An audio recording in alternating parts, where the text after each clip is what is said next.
জয়গুরু। বাবারা, বিয়ে করে সংসার করে সুখী হও।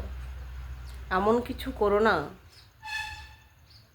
যে তুমি তোমার মা বাবা সবাইকে ভুলে গিয়ে অবিশ্বাস করে শুধু বউ যা বলছে সেটাই ঠিক, তোমার বউয়ের কথা একমাত্র শুনতে হবে, কিন্তু তার সঙ্গে তোমার যাচাই করা উচিত যে বউ ঠিক বলল না ভুল বলল, না বাড়িয়ে বলল, না আসলে কোনটা। একমাত্র যাচাইয়ের মাপকাঠিটা তোমার হাতে বাবা।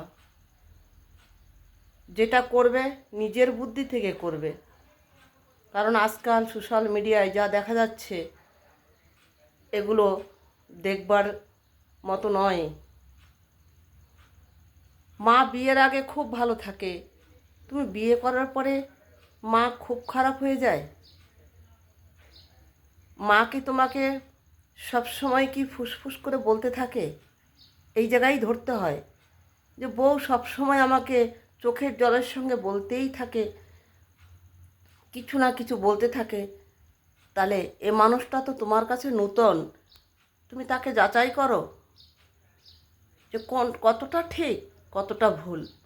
এমন কিছু করো না যে তোমার জীবনটা অন্ধকারে নেমে আসে, কারণ বউ তোমার ভরসায় এসেছে। তুমি যদি বউর ভরসাকারী হয়ে যাও, তারপর যা খুশি তাই ব্যবহার করো, এটা তো ঠিক নয় বাবা। কারণ নারী তখনই পারে তোমাকে নাচাতে যখন তুমি তার হাতের কাঠের পুতুল হয়ে যাও। শিশুকাল থেকে মনে করে দেখো না, তুমি কিভাবে বড় হয়েছ, সব কিছু তোমার কেমনভাবে হলো। তারা তোমার কি শত্রু, না শত্রু করা হচ্ছে? কথা শুনতে হবে, বুঝতে হবে, যাচাই করতে হবে যে আমার সঙ্গে কেন হচ্ছে এটা, বা কি হচ্ছে, কেন মা এরকম করে। আমার বউ ঠিক বলছে। মাও তোমার, বউও তোমার, পরিবার আত্মীয় স্বজন তোমার বিয়ের আগে যেমন ছিল তেমনই এখনও।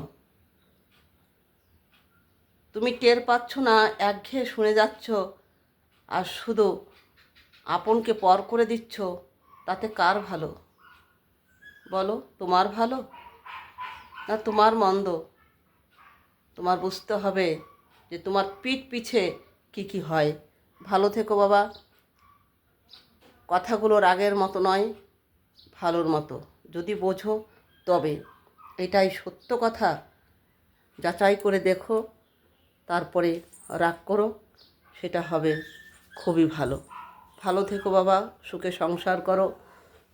বউ তো তোমারই চিরদিনের জন্য, তাই বলে এমন কোনো ব্যবহার করে ফেলো না যেটায় তোমারও অভিশাপ কিছুটা লেগে যায়। ভালো থেকো। জয়গুরু। রাখছি।